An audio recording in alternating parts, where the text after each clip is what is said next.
following is a Hoop Ball presentation. Hello and welcome to the Box Score Breakdown Show, brought to you by Hoop Ball. My name is Adrian Benjamins, and I'm joined by Neil Rochlani. Neil, how are you, man? I'm doing well. I'm a little tired, but it's great to be back on with you. Very late night in the NBA, but some things going on. It's never an empty night in the NBA. So, how are you? What's going on? I am recovering from a cold, and I'm like you, man. I'm exhausted. I was like falling asleep before, like an hour ago. I was like dozing off. So I hope we can still bring some energy to this show. But still a lot of stuff to talk about. Still a great night of basketball. So it's going to be a good show, man. Yeah, well, you have to bring the energy. I don't do that. I'm going to try, but I don't think I'm the one who can do that. So anyway, yeah, there's a great game going on right now, which we won't get to much later. Milwaukee Golden State. But the other games are kind of, I don't know if you got to see any of the games so far. They haven't been great. Hey, what are your thoughts on Milwaukee Golden State possible NBA Finals preview?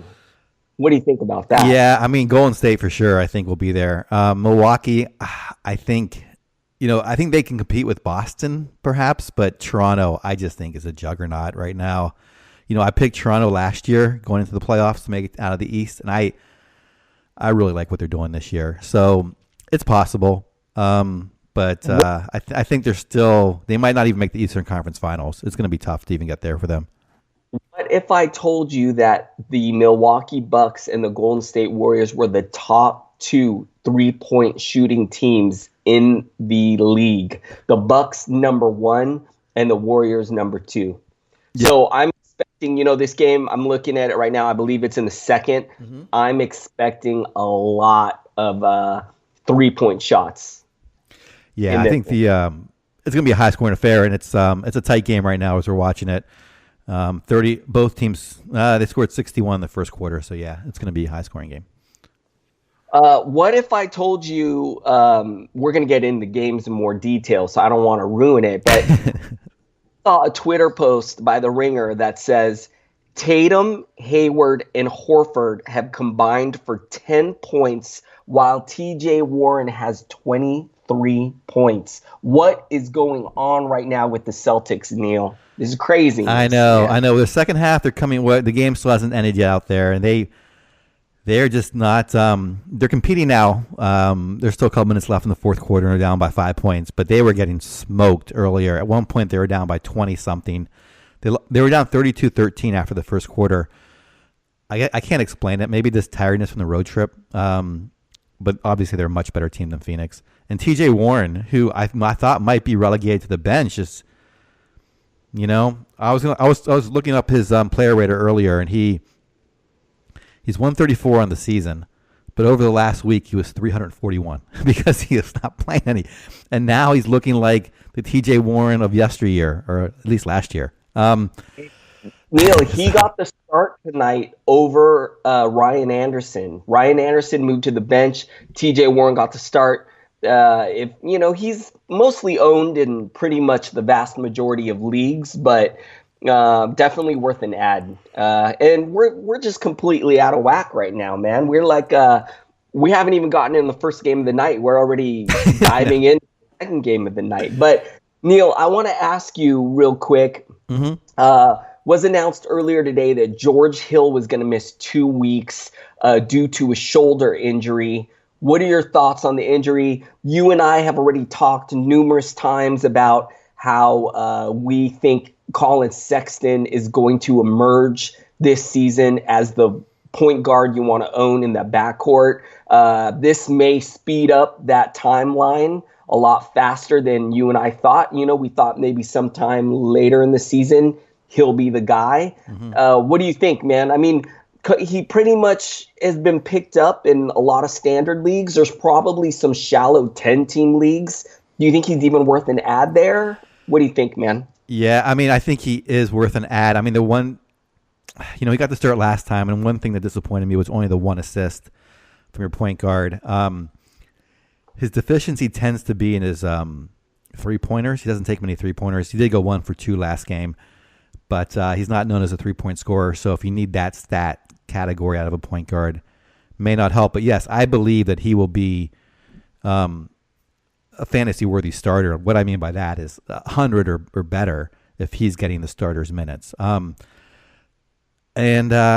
it's hard to find point guards, later in the year. Like, that category is just hard to find. He's only averaging right now 25 minutes and getting, let's see, 2.1 assists. So that's the only thing that concerns me. But he's a great free throw shooter, shooting 90%, shoots decently from the field, 42% so far. I am just worried about those three-pointers. Other than that, though, I think he is going to be the guy of the future. I don't think George Hill, I wouldn't be surprised if he stays out longer than 2 weeks. Sneaky other guy who this is going to help, who is available in some leagues, is Jordan Clarkson, Neil. This will open up some minutes for him as well in that backcourt. And I think he's worth an add in most standard leagues. He's been playing pretty well. Yeah, he's been averaging over 15 points in 23 minutes. So, yeah, I think you're correct. He's a high-usage guy, 27% usage. And he's one of those guys off the bench who can get you a lot of points, get you three-pointers, get you a steal or so, and not a lot of turnovers. So, yeah, I like him as well, too. He's one of these guys that he comes in and just, takes over the game. Kind of like a Lou Williams, but, not the same stat set, but one of those mentalities. So, that's a good point. He's going to get a lot more run. Yes, and as I mentioned, Colin Sexton, I checked most of my standard leagues, already gone. So unless you're in a shallow 10-team league, Sexton's probably gone in most 12 or deeper leagues. But Jordan Clarkson's the guy that could be available. To be honest with you, just playing a little better because he's not a rookie. He's more used to the league. He's been filling it up in different stat categories as well. Neil, you and I, we both like Colin Sexton, but it's not going to be smooth sailing the whole season. He is an inexperienced rookie, so there's going to be a lot of up and down games where the shooting percentages might be bad, the turnovers might be bad. But I think all in all, at the end of season, we'll be looking at some late round value. I'm hoping above the 100 range, somewhere in that. And I think that's worth picking up off of the wire for free. Yeah, exactly. And at least for a couple weeks and this running with it and see where it goes. The other news I saw was Draymond Green's out tonight. We knew about that. I don't think it's going to be anything extended. John Collins is coming back in a couple he wants to come back soon. So that was the news I saw. Yeah. You got this guy, right? You've been stashing him? I got him in a couple leagues, and I can really use him, man. So I am really excited. And what's funny is as soon as it was announced that he was close, started receiving some trade offers for him, man. People coming out of the woodwork to try to snatch him up. But I was like, huh? I was going to say anything worthwhile entertaining, or are they all pretty lowball offers? No, actually some pretty good ones. Some really nice ones. I think I got Jared Allen for John Collins in one league. That's a pretty good trade. But I've been when you've hung on to John Collins for the first 4 weeks of the season and he's about to come back, and Neil, I had very high expectations for John Collins coming into the season before he got hurt. So I mean, I think his ceiling, he could put up top 30 value. I think that's his ceiling. So, yeah, man, I've hung on to John Collins for 4 weeks. I'm not going to part with him right before he comes back just to watch him blow up on somebody else's team. No way, man. I've stuck it out this long. I'm not going to, jump ship right now, right before I'm about to get paid off, hopefully. So anyways, but it's just really interesting to receive some offers for him. All right, man. Any other thoughts before we jump into the first game? I would just say I'm a little bit different than you. I would take this sure thing. It's like, what is it? The bird in the hand is worth more than, I don't know. There's some saying out there. Jared Allen would be very intriguing because they're very similar stat set. So it's not like you're giving up, like you're going to a point guard and you already have assists and, steals and free throw percentage. I would be very tempted to do that because we know what Jared Allen is, and he has lived up to what we kind of expected. I mean, obviously you thought you might get even better, but he's been solid, right? So let me tell you, I understand that mindset and that theory, and actually that it makes good sense, and I can completely get that. But here's why I want to stick with John Collins, Neil.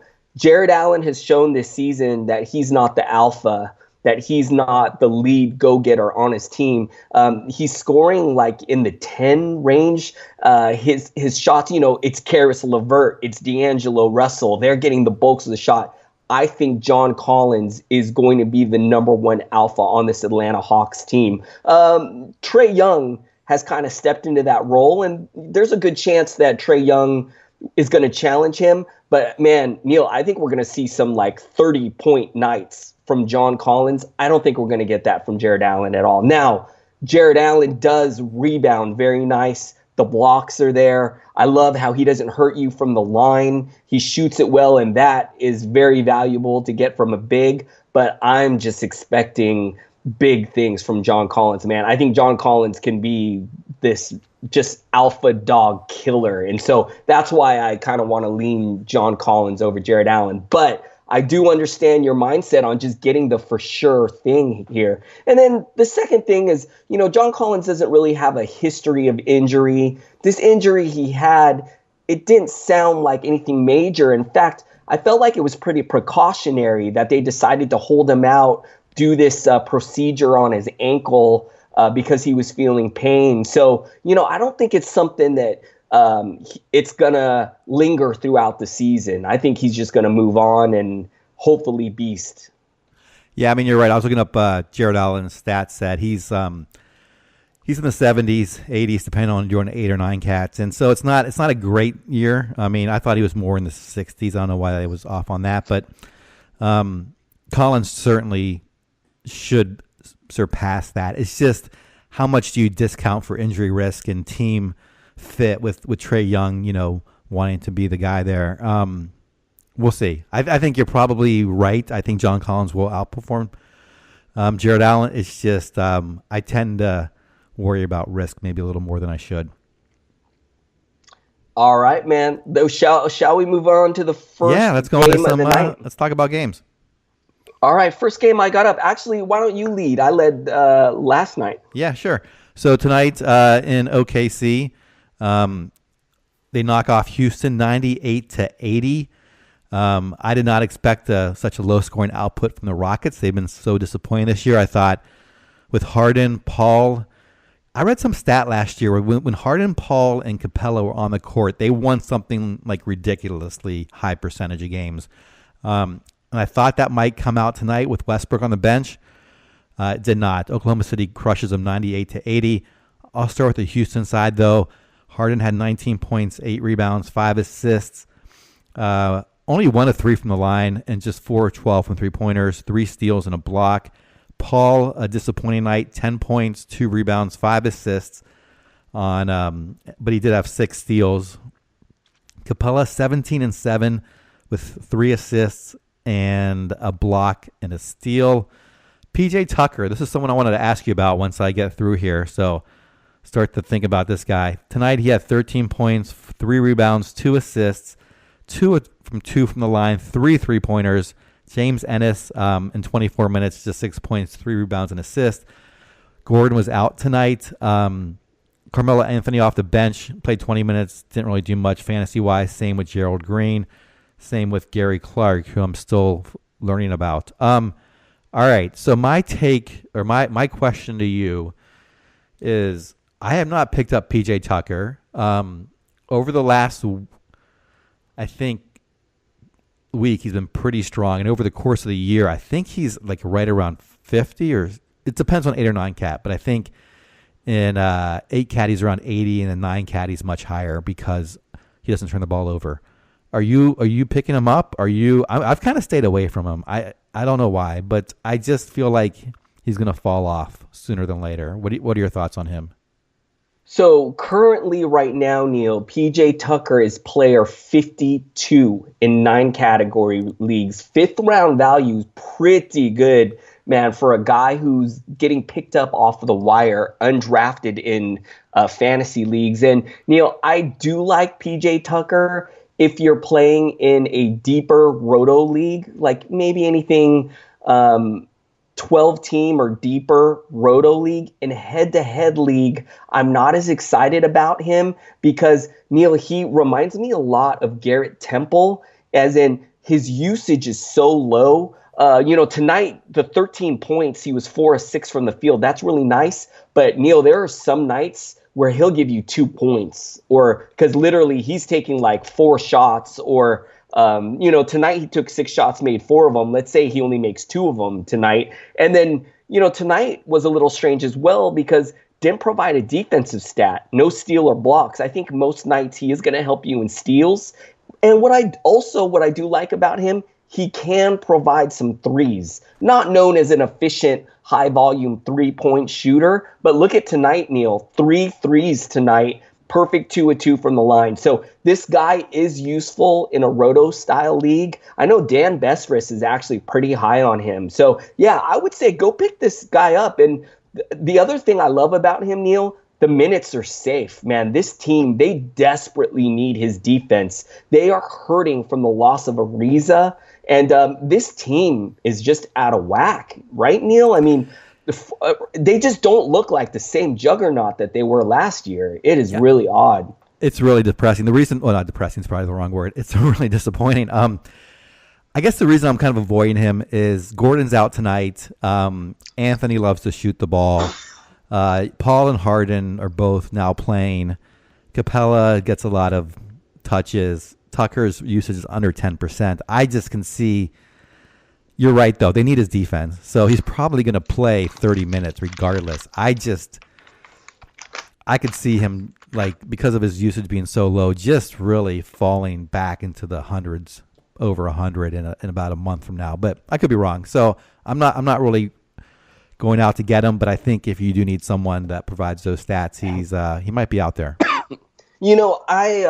He's one of these guys, Neil. I'm using Danny Green kind of the same way as him, where Danny Green every once in a while gives me a bad night. But if you write out the averages, like in a roto league, you write out the averages, I'm expecting Danny Green to be decent for the end of season. I would expect the same thing from PJ Tucker. I don't think he's going to finish where he's currently ranked right now at 52, but I think there's a chance he finishes in that 80 range. And I think that's very useful. So, all right, man. All right, yeah, thanks for humoring me on that. You want to take us over to the OKC side? Yeah, I'm going to jump in on the Thunder, and I'm going to start with Paul George. 20 points, 6 steals, 6 assists, 11 rebounds, 3 of 11 from downtown, 7 of 21 from the field. Not shooting it well this season, Neil. 3 of 5 from the line, but still a pretty good line all in all from Paul George. Dennis Schroeder, 14 points, 6 turnovers, hurts a little bit here. 1 steal, 5 assists, 6 rebounds, 6 of 12 from the field, 0 from 3 from downtown, 2 of 2 from the line. Pretty decent game from Schroeder, Neil. We talked about it on the last show. He is going to be pretty good while Russell Westbrook is out. Keep him locked and loaded. Neil, Jeremy Grant, a guy who we just talked about, Tucker. I think this guy is also useful in a similar vein as we were talking about PJ Tucker, Garrett Temple. 11 points, 2 assists. Didn't have a defensive stat tonight, which is really odd because Jeremy Grant can help you in some steals and blocks. So, again, just like PJ Tucker, very odd not to see any defensive stats here. 6 rebounds, added a 3 tonight, 3 of 5. Usage very similar to PJ Tucker as well. 4 of 4 from the line. I think Jeremy Grant is worth a pickup in deeper leagues as well. Steven Adams, great game from him. Didn't have a block, which is a little disappointing, but you'll take the 19 points, 2 steals, 4 assists, 10 rebounds, 5 of 9 from the line, 7 of 12 from the field. Pretty good. Ferguson actually helped out in this game.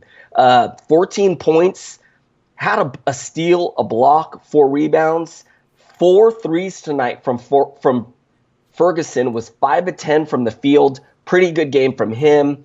Felton chipping in with 10 points, but the bench not doing too much else here. Neil, what are your thoughts on the Thunder, man? Well, I mean, obviously, Schroeder is filling in for Westbrook pretty well tonight. 14, 6, and 5. I will say, unlike Tucker, I am buying Jeremy Grant. He over the last, I think he is very similar to Tucker in terms of his ranking, and I think that's going to stick around. I know his usage is very similar. I just trust he can shoot. Let's see. I think 4 for 4 from the line tonight, and to have a big man that can shoot. He's only averaging 63% of the season, so I spoke too soon. But he can get. He's averaging over a steal, over a block, decent rebounds, decent. Well, not that great efficiency, but still, I think he is growing into that role. Like Tucker, I see as someone they rely on defense, and then he might put up some offensive stats. Grant is someone I think is growing into this position and will get better. His stats will increase as the year goes on, is my impression. So he is someone that I would pick up if he's out there. Yeah, I agree, Neil. I've already, at the beginning of the season, I snatched him up in a few leagues. I drafted him really late in some deep leagues. So, there's some nights that he doesn't have the greatest line. But again, one of these guys where I think if we write out the averages at the end of the year, he's going to put up some solid value, man.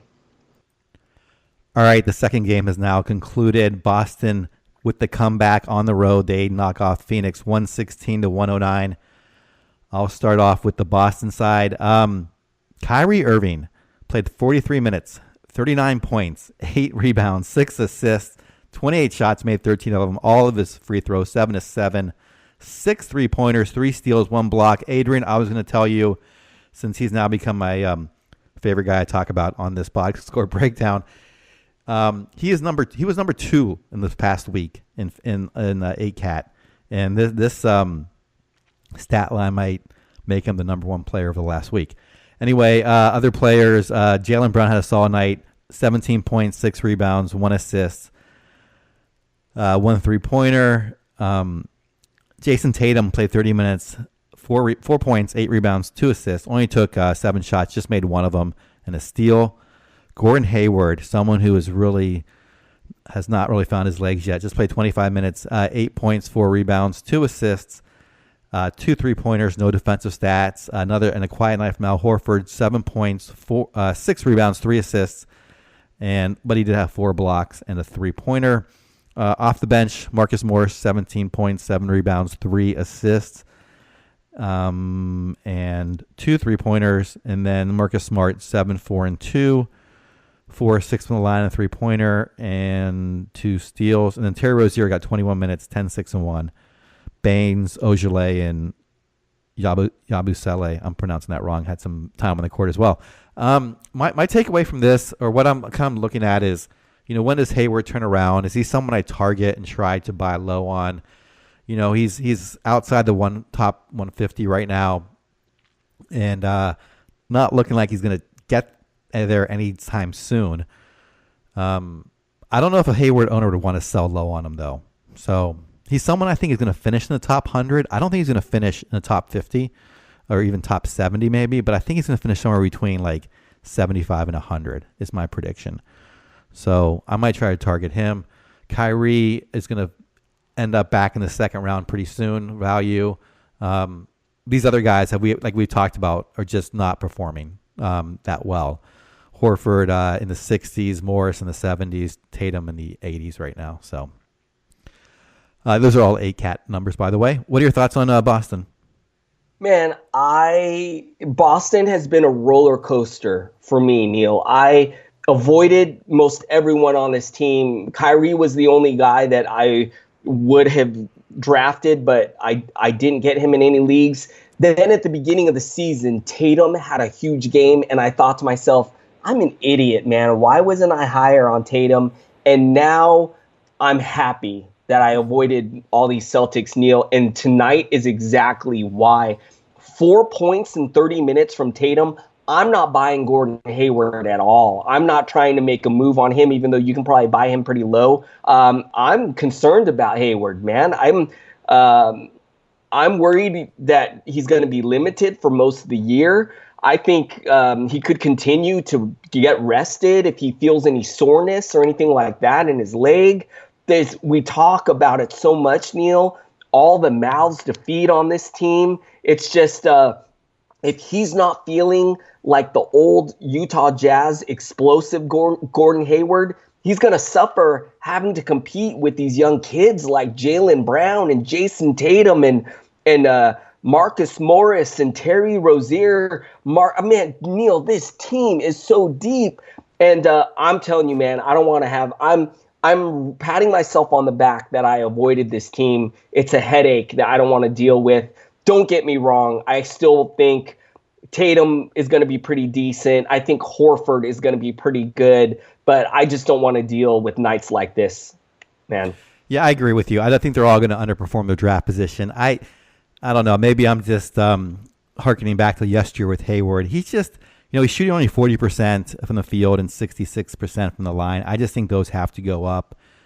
And I think his minutes have to go up. So if I could somehow get him for like a 10th rounder or a 9th rounder, maybe I would trade. But I don't know if a Hayward owner is going to want to give up that much value. So anyway, you want to take us over to the Phoenix side?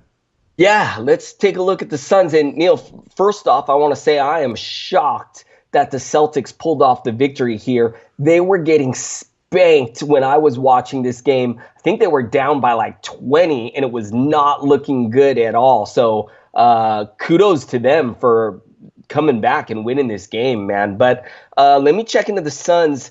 Devin Booker continuing to do his thing, which is score the basketball. 38 points, 4 threes tonight, took 30 shots and made half of them. Pretty good game from him. Also added 3 steals, 9 assists, 3 rebounds. Maybe the one bummer is he had 6 turnovers, but who cares, man? Beautiful line from Devin Booker. TJ Warren, you guys, make sure he's owned in your league right now. I moved into the starting lineup as I think Neil and I discussed at the beginning of this show. They moved Ryan Anderson to the bench. Get TJ Warren on your team if he's floating out on the wire right now. 29 points, a steal, a block, an assist, 7 rebounds, 3 threes, 9 of 17. Loving the usage that he took 17 shots tonight. 42 minutes tonight. Neil, 4 guys on this team, Booker, Ariza, Kanan, and Warren, all played over 42 minutes tonight. This game did go into overtime, so I know that is contributing to the big minute total here, but still, man, that's a lot of tick. All right. DeAndre Ayton, little let down here just because our expectations are so high. Still pretty happy with the double-double. 14 points, 10 rebounds, a block, an assist. 6 of 10 from the field is great, and 2 of 4 from the line is okay. Not too much to talk about on the bench, Neil. We don't like Ryan Anderson. We're keeping an eye on Holmes, but doesn't look like it's happening. I'm keeping an eye on Bridges, but in just 13 minutes, not going to happen. Same with Okobo. I'm watching him as well, but in this limited role, none of these guys are going to be worth putting in your lineup. And last but not least, Josh Jackson has really fallen off a cliff, Neil. 5 minutes tonight. I mean, he's basically almost out of this rotation. And, man, this is not good for a guy who, in his second year, we thought was going to be like one of these pieces that they're going to build around. So I don't know if this is a short-term thing or a long-term thing, but I'll tell you this, Neil. He's on the wire in a lot of my 14-team leagues, and he's going to stay there, man. Not good. All right, man, what are your thoughts on the Suns? Yeah, I was curious to see. Yeah, if Warren sticks around, it's just a matter of who you have to drop to get him. But yeah, if you have dead weight or someone you're just not really high on your roster, I think he's worth a pickup right now. And don't wait, because if this starting job is his, I'm assuming it is, or not. I'm assuming I would take a chance on that. Then he's going to put up very good numbers, certainly within the top 100. And who knows how high. But I will say, the one thing I was looking at was Mikal Bridges to see how he would do, tonight with this sort of going against a good Boston team. Only got 13 minutes out there and didn't really produce much in limited time. And like you said, Josh Jackson is falling off a cliff. He was someone who put up good stats in sort of the tank fest last year for Phoenix, and right now he's just out of the rotation. I will say Isaiah Cannon, although he struggled tonight, he is another low-end point guard if you need someone to pick up. He is right now, I believe he's he's right outside the top 150, but I think he's going to climb back in a little bit. And could put up, he'd had a rough night shooting tonight, but he's been shooting 46% on the year. So I think he's serviceable at the very low end if you need a point guard. Neil, let me ask you, who would you rather have if you desperately needed a low-end point guard? Two guys are available on the wire, Cannon or DJ Augustine. Who are you grabbing, man? I'm grabbing Cannon. Yeah, I think so. I just trust him a little more. And I just think the Phoenix just plays a little more up-tempo. So, I mean, I don't know. It's a tough call. I think one night I would start Cannon and he would stink, and then I would pick up Augustine, and then he would stink, and then I'd pick up Cannon, and I would never get it right. That's what I'd probably do. And then I'd pick up, Tim Frazier one night when he was starting, and it wouldn't work out. Man, there's you know what? We could add Shelvin Mack. Oh yeah, Shelvin Mack. Well, I was never buying Shelvin Mack, at least. Hey, and kudos to you also. I was about to fall for that with Cameron Payne, and you were like, the first night you were like, just ignore it, Adrian. Adrian, he lives in my backyard. I know all about campaign. Fool's gold. Fool's gold. You were telling yes. me, Yeah. Anyway, it's good to see Booker's, but I mean, it's good to see Phoenix competitive. I like a competitive NBA, even if this isn't a great team.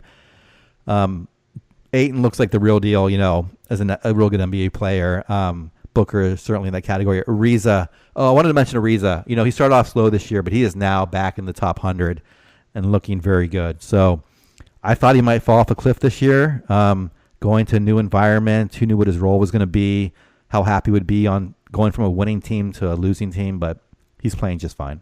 You know what? I'm glad you mentioned Ariza. I looked over him in the box score. We got some time to kill real quick. I'm just going to mention him. 11 points, a block, 6 assists, 9 rebounds, 3 threes tonight, 2 of 2 from the line. One of these guys who I talked about that played 42 minutes, they desperately need his defense and his three-point shooting. He spaces the floor, high IQ veteran presence with these youngsters. I loved your take on Ariza. He started off a little slow, but I think he's going to be a great rest of season guy. Not someone we can pick up off the wire. Maybe you can try to buy low on him. So, love your take on Ariza, Neil. All right, man. Do we got any more games? Or are these last two games still going on? I think you're going to have to sign off. All right. And I'll have to come back, but thank you. All right. I got to get out of here. I want to thank you guys for sticking with us this week and for listening and supporting the show. Please hit me up on Twitter at Adrian Benjamins. Neil, I don't know if I'm supposed to mention this, but whatever, I'm going to do it anyways, man. I'm call me the hoop ball rebel. I'm always getting in trouble. I know you had thought of maybe trying to do some weekend shows, possibly nothing concrete yet. So you guys, every once in a while, Neil and I are hoping we might be able to do a Saturday show to kind of recap Friday night or just talk about what's going on. I think it's going to be a lot of fun. So we'll keep you guys posted if we can do something like that going forward. Neil, I'm probably opening my mouth when I shouldn't right now, but it's just something that we're thinking about. So I'm just kind of excited to tell the listeners that we might do a weekend thing too eventually. Yeah, we're gonna think about it, and certainly we'd have to work out our schedules. But I love talking to you, Adrian. When I go 2 days without talking to you on the weekend, it's very lonely. So I would like to get to with you on a Saturday. I'm really happy you said that, Neil, because when we first started doing the show, I was scared. I'm kind of an insecure person. You wouldn't believe that. So I was actually scared that I was going to be like, man, by like in a couple weeks, Neil is going to be so annoyed by me. He's going to hate me. He's going to not want to do these shows. So you saying that right now, Neil, you don't know how much that means to me, man, because I too enjoy talking to you, man. I have a blast, man. It's so fun, and actually I learn a lot when I get your thoughts on things. You know, you bring a different perspective that sometimes I don't think about. Or so anyways, man, I always enjoy doing these shows. Thank you guys for a wonderful week. I will see you guys next week. Neil will be back for these last two shows. Thank you. Okay, on to the Los Angeles Clippers versus Portland Trailblazers game. Excuse me. Portland wins 116-105. On the Clippers side, Gallinari, 30 minutes, 20 points, 5 rebounds, 3 of 3 from the line, 5 3-pointers. Tobias Harris, who was not sure if he was going to play, but he ended up playing and did quite well. 15 points, 11 rebounds, 2 assists, a 3-pointer, and a block. Boban still getting the start at center. Only played 12 minutes, 4 points, 4 rebounds, 1 assist. I thought, well, we can talk about it here in a little bit. Did have 2 blocks. Shai Gilgeous-Alexander gets a start over an injured Avery Bradley. 19 points, 3 rebounds, 2 assists. Did only go 3 or 6 from the line. Had 2 3-pointers and a block. Patrick Beverley at point guard played 35 minutes. He is just not putting up very good numbers this year. Has never been much of a scorer, but I thought he might take on a bigger role in that this year. Tonight, just 4 points, 3 rebounds, 4 assists. Only took 4 shots. Missed both his 3-pointers. Did have a steal and 2 blocks. Lou Williams off the bench, contributing with 20 points, 3 rebounds, 7 assists. Made all his free throws 4 for 4, but did miss all his 3-pointers and had defensive stats. Montrezl Harrell still playing sort of in the mid-20 minutes, coming off the bench. Played 25 minutes, got 19 points, 6 rebounds, 2 assists, a steal, and 3 blocks. So putting up some pretty decent value for coming off the bench. And then no one else really producing. Gallinari this year is having a solid year. He's 36th and 8 cat coming into tonight, and as long as he's healthy, he will stay inside the top 50. It's just a matter of does he break down.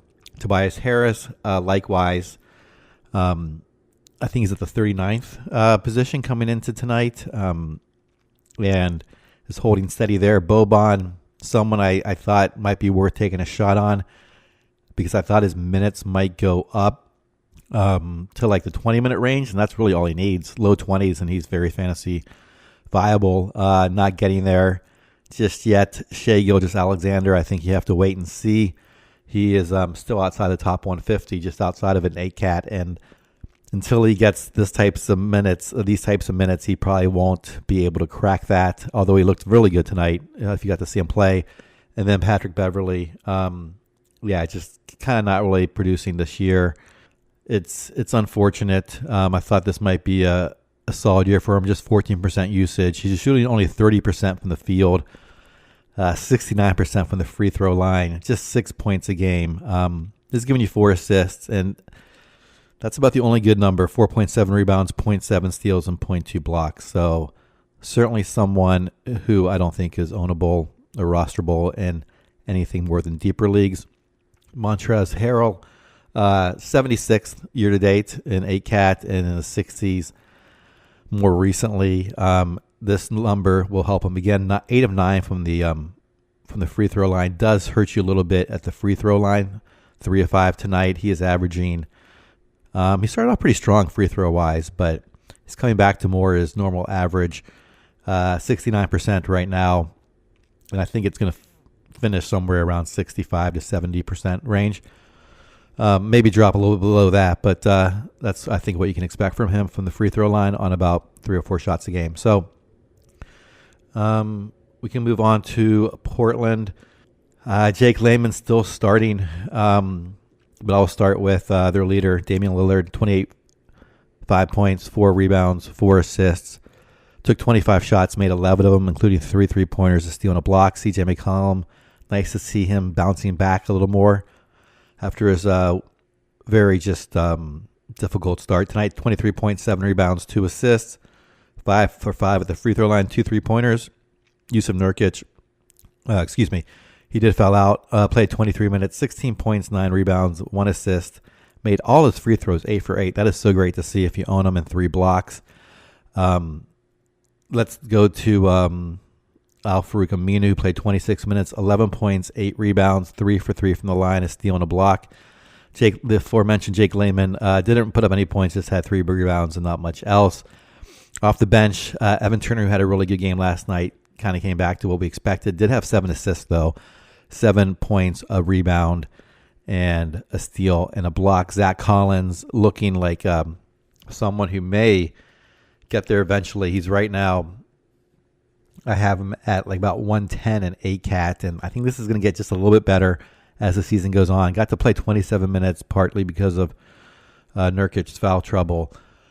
He played 27 minutes, 10 points, 9 rebounds, 4 for 4 from the line, and no defensive stats. But I think he is someone the team likes, and tonight was able to, had a plus-minus of +7, as opposed to Nurkic, who was -3. I know it doesn't tell the whole story, but it tells a little bit, and I think he will continue to see in these mid-20-minute range and will be a low-end starter. If you need someone who can get you, 10 to 12 points, maybe 8 to 10 rebounds, and shoot, around 50%, shoot well from the free throw line, and maybe some defensive stats. That's really it on this team. If you own McCollum, it's good to see him bounce back. Like I said, he is now still like around 60. This should help him crawl back into the top 50s, and I think he'll get to about where you drafted him, probably in the 40s. I think he was going in most drafts, and that is still viable. Lillard's still holding form right at the end of the first round value. And nothing really new in terms of Aminu still on the outside looking in, outside the one, like around 130, 140, I believe, and Turner kind of similar. So I would not pick any of those guys up. On to the highlighted game of the evening, or the marquee game, I should say. Milwaukee goes into Golden State, puts up 134 points, and wins by 23, 134 to 111. This was a great game if you missed it. It's great to see 2 heavyweights going at each other. Milwaukee is so much better this year under their new coach, and Giannis is looking great. This whole team is looking. The addition of Lopez has helped so much as well. Although he's not really doing a whole lot in the statistical category, he is just helping this team spread the floor, box out, all the little things. And Bledsoe's having a not a great fantasy year, but tonight he had a good fantasy stat line. Brogdon is solid. Ilyasova has helped as well. Let's go through some of these stat lines. Giannis, 24 points, 9 rebounds, 4 assists, 10 of 11 from the line, which is really good to see. He is currently outside the top 10 in ACAT, and part of it is because his free throw percent is not as high as you would hope for someone who takes a high volume. Tonight it was great, and it also his 3-pointers are a little bit light, and he missed both of his attempts tonight. Did have 2 steals and a block. Middleton, 17 points, 4 rebounds, 6 assists. I love this guy. 2 3-pointers, 2 steals and a block.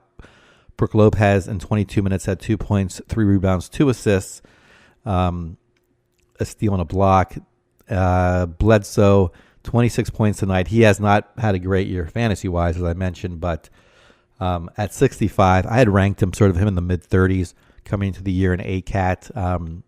He is 3 rounds behind that, or 30 places behind that. This line should help him. I think I don't want to totally drop him into my rest of season rankings down to the 65 range, but I think it might be somewhere in the 40 range. Tonight he had 26 points, 3 rebounds, 6 assists. Had a good night shooting, 10 of 12, 4 of 6 from the line, 2 3-pointers, 2 steals and a block. Brogdon, 20 points, 3 rebounds, 2 assists, 9 of 14 from the field, 2 3-pointers, 2 steals. Phenomenal line from him. Someone who usually doesn't put up this many points. It's nice to see this team scores a lot of points. They put up 144 against Sacramento the other day, 134 against Golden State, and they're going to score. They're going to break 100, I think, game in, game out, unless they're just not shooting very well, and possibly get into the one teens consistently. So a lot of stats to go around for them. The one takeaway from tonight on Golden State side is Curry left early with an abductor strain. It didn't look that bad when I saw him walk off. I guess we'll find out if there's anything lingering there. He played 26 minutes, had a rough night shooting, just 5 of 14, 10 points, 1 rebound, 6 assists.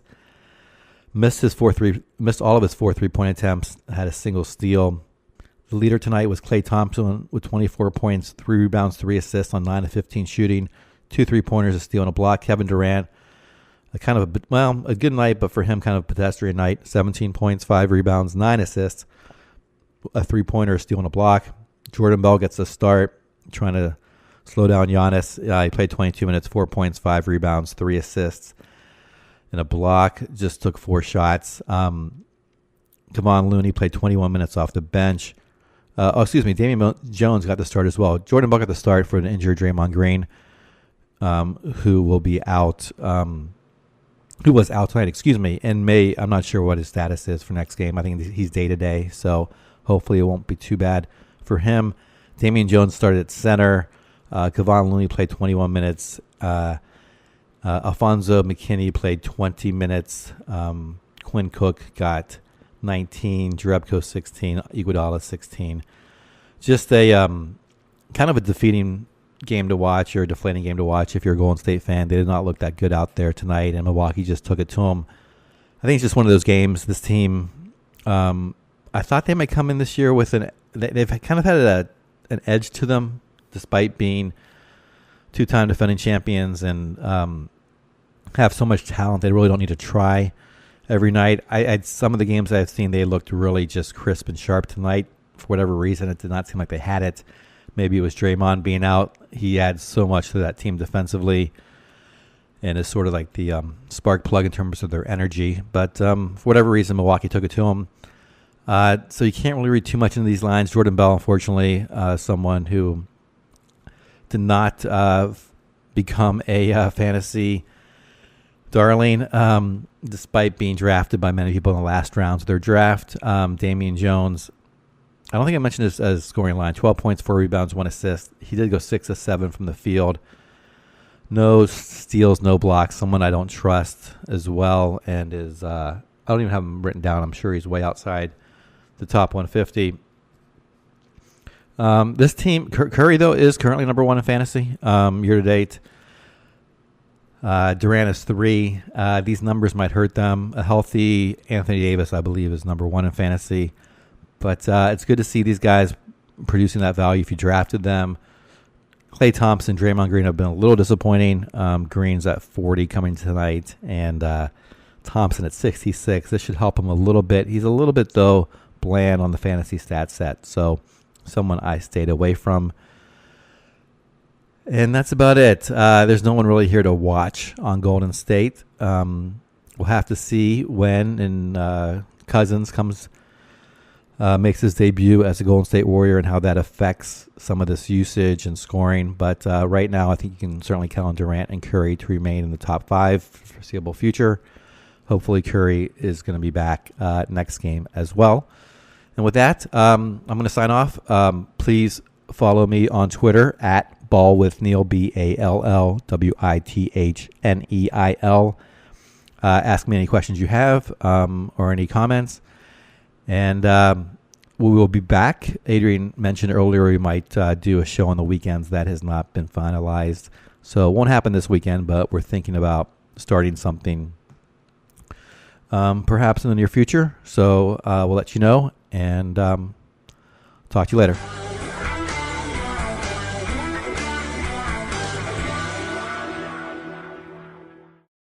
This has been a Hoop Ball presentation.